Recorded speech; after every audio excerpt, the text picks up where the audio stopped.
عم تعاني من الشخير.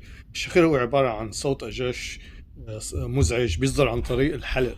فأحيانا وقت كثير ناس عندهم وزن زائد، أو عندهم مشاكل بالنوم، أو عندهم مثلا مشاكل بالجهاز التنفسي، أو كمان ممكن عم يعانوا من ارتفاع ضغط الدم. هو الكيو تب إذا تنيته بشكل حرف مثل حرف يو، طبعا بالايدتين، انا لا عم استخدم ايد واحده بس، وحطيته بس الجانب القطني من بداخل فتحتين الانف، هيك هتوسع بشكل يعني ما تضغطه بقوه، بشكل خفيف، هيك هتوسع فتحات الانف تبعك.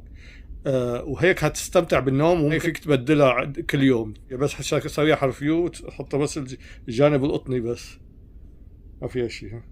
لايك ذس بتحسن نفسك، ما تضغطها كثير لجوا، الشيء انه بس الجانب القطني.